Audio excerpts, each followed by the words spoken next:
मराठी मॅट्रिमोनीवर मिळतो सगळ्यात जास्त चॉईस। मराठी मॅट्रिमोनीने लाखो स्थळं जुळवली आहेत। यापेक्षा चांगली गोष्ट काय असू शकते? मराठी माणसांची नंबर 1 चॉईस मराठी मॅट्रिमोनी। आपण सर्वांना विनंती आहे, सर्वांनी दोन्ही हात उंच करून आपण सर्वांनी घोषणा द्यायची आहे। बोला भारत माता की जय, भारत माता की जय, वंदे वंदे भारतीय जनता पार्टीचा। खरं तर मित्राताई आणि अशोकरावांनी आपल्याला सर्वांना अतिशय चांगल्या पद्धतीने 15 तारखेला होणाऱ्या या महानगरपालिकेच्या निवडणुकीमध्ये भारतीय जनता पार्टीलाच मतदान का करावं हे सांगण्याचा प्रयत्न केला। त्यामुळे आपला मी जास्त वेळ घेणार नाही, परंतु एक गोष्ट फार महत्वाची आहे की तुम्ही आणि आम्ही सर्वजण या निवडणुकीकडे कशा दृष्टिकोनातून पाहतो हे आपण सर्वांनी लक्षात घेतलं पाहिजे। या 19 आणि 20 प्रभागांमध्ये 9 भारतीय जनता पार्टीचे उमेदवार, हे 9 भारतीय जनता पार्टीचे उमेदवार हे उभे आहेत। ही निवडणूक जी आहे, ही निवडणूक या प्रभागामधील असणारे नगरसेवक निवडून देण्यासाठी ही निवडणूक आहे का? तर आहे, परंतु त्याही पेक्षा ही निवडणूक ही कशासाठी आहे हे आपण सर्वांनी जाणून घ्या। अनेक वर्षानंतर ही निवडणूक होते। या निवडणुकीचं महत्व हे अनन्य साधारण आहे। ही निवडणूक तुम्हाला आम्हाला सर्वांना आपल्या पुढच्या पिढीचं भविष्य ठरवणारी ही निवडणूक आहे। ही निवडणूक तुम्हाला आम्हाला सर्वांना पुढच्या पिढीचं भविष्य, याचा अर्थ जसं अशोकरावांनी सांगितलं, रोटी कपडा मकान, याच पद्धतीने आपल्याला नरेंद्र मोदीजी जसा विचार करतात, हर घर जल, हर घर जल, याचा अर्थ प्रत्येक घरामध्ये अतिशय स्वच्छ असं पाणी हे मिळालं पाहिजे आणि ते सुद्धा नळाद्वारे मिळालं पाहिजे। ही मानसिकता आणि या दृष्टिकोनातून येणाऱ्या प्रत्येक महानगरपालिकेमध्ये येणारं प्रत्येक सरकार हे भारतीय जनता पार्टीचंच असलं पाहिजे हे नरेंद्र मोदीजी विचार करतात। आणि म्हणून निवडणूक आणि निवडणुकीच्या पार्श्वभूमीवरती अनेक विषय सांगता येऊ शकतील। आपल्याला चांगले रस्ते हवे आहेत, त्यासाठी सुद्धा भारतीय जनता पार्टीचं सरकार असणं, भारतीय जनता पार्टीचाच महापौर असणं हे अत्यंत गरजेचं आहे।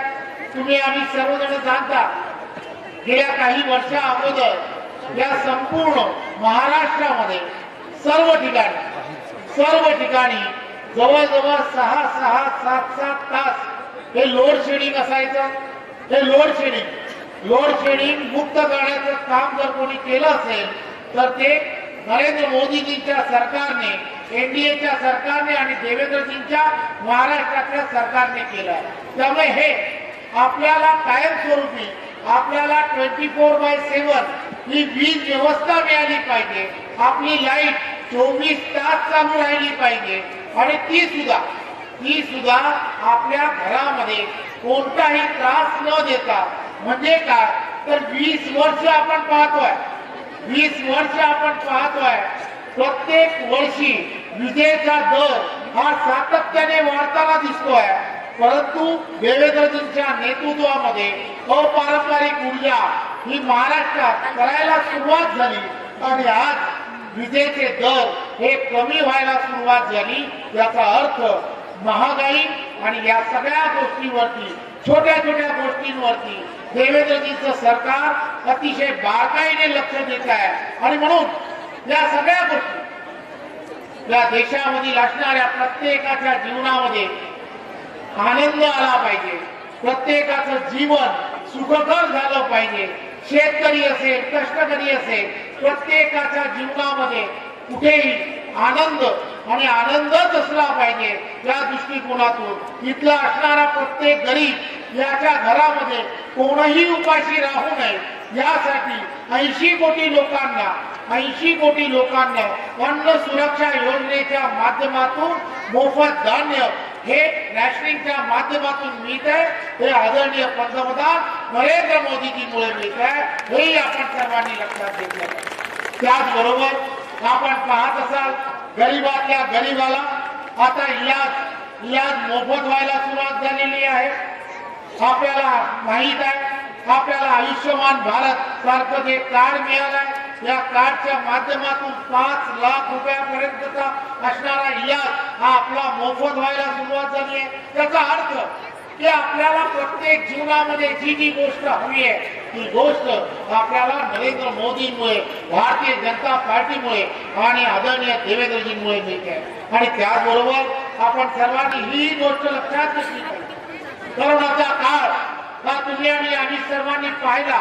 या करोनाच्या या महामारीमध्ये तुम्हाला आम्हाला सर्वांना त्यावेळेच्या काळामध्ये जी लस दिली गेली, जे वॅक्सिन दिलं गेलं, हे सुद्धा नरेंद्र मोदीजींच्या सरकारमुळे मोफत दिलं गेलं, हेही आपण सर्वांनी लक्षात घेतलं पाहिजे. काय फरक पडला यावेळेच्या काळामध्ये आपण लक्षात घ्या. कोरोनामुळे अनेक आपले नातेवाईक असतील, आपले असणारे मित्र असतील, आपल्या आजूबाजूची लोक पटापट मरत होती, परंतु हे वॅक्सिन फोकट मिळाल्यामुळे आपण सर्वजण आज जे श्वास घेतोय ते निव्वळ ते वॅक्सिन आपल्याला मोफत मिळाल्यामुळे मिळत आहे, हे आपण सर्वांनी लक्षात घ्या. त्यामुळे तुमच्या आमच्या जीवनावरती खऱ्या अर्थाने नरेंद्र मोदीजींनी ज्या पद्धतीने आपलं जीवन सुखकर करण्यासाठी, आपल्या कुटुंबाचा आधार बनण्यासाठी ज्यांनी प्रयत्न केला हा नरेंद्र मोदीजींच्या सरकारने केला, हे आपण सर्वांनी लक्षात घेतलं पाहिजे. आणि म्हणून आपण सर्वांनी 15 तारखेला होणारी ही निवडणूक तुमच्या आमच्यासाठी अत्यंत महत्वाची निवडणूक आहे हे समजून 15 तारखेला प्रत्येकाने मतदान करायला हवं. 100% मतदान करायला हवं.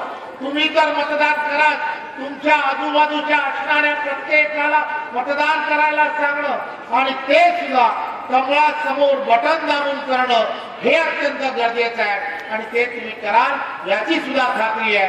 पुन्हा एकदा आपण सर्वजण अशोकराव चव्हाण असतील, व्यासपीठावरील असणारे सर्व मान्यवर की जे तुमच्या सेवेसाठी 24 तास अवेलेबल असतात, त्यांच्यावरती विश्वास ठेवा आणि पुन्हा एकदा या पूर्ण महानगरपालिकेमध्ये, नांदेड महानगरपालिकेमध्ये महापौर भारतीय जनता पार्टीचा बसवा एवढीच विनंती करतो. जय हिंद, जय महाराष्ट्र. मराठी मॅट्रिमोनीवर मिळतो सगळ्यात जास्त चॉईस. मराठी मॅट्रिमोनीने लाखो स्थळं जुळवली आहेत. यापेक्षा चांगली गोष्ट काय असू शकते? मराठी माणसांची नंबर 1 चॉईस मराठी मॅट्रिमोनी.